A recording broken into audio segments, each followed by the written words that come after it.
Good morning. Morning.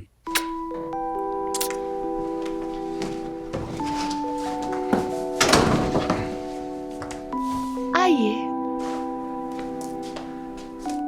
ओफो, ये तुमने क्या क्या बना लिया भाई? तुम्हारी पसंद की हर चीज है। अरे क्या बात है। ये क्या है? अरे हाँ, असल में रास्ते में एक बेकरी खुली है, वहां से मुझे कुकीज की बहुत अच्छी खुशबू आ रही थी तो मैं लेकर आ गया। इसमें से फाल निकलती है, वही है ना? हाँ हाँ। मजा आएगा। बैठो। हाँ। तो हमारी किस्मत बेकरी की इन कुकीज में है।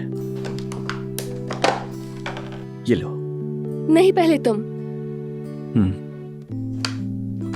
ठीक है।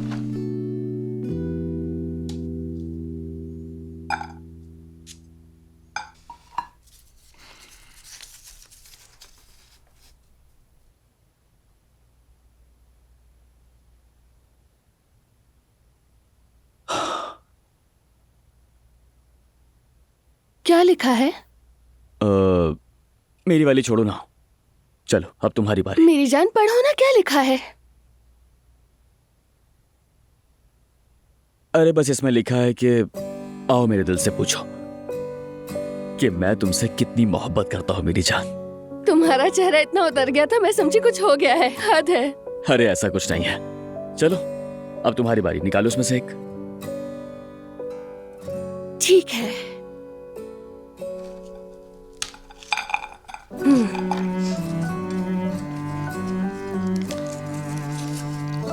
पढ़ी हूँ मैं, तैयार हो? हाँ बिल्कुल। तुमसे वादा किया है मेरे महबूब, हमेशा तुम्हारे साथ रहने का, मिलकर हर मुश्किल को पार करने का, हर बुराई के खिलाफ सारी उम्र साथ बूढ़े होने का। आयशा, आज मेरे साथ निकाह की तारीख लेने चलोगी क्या? मैं तुमसे बहुत मोहब्बत करता हूँ उमर। अरे अरे, मेरी तो समझ ही नहीं आ रहा कि उन्होंने हमारे नाम कैसे लिख दिए।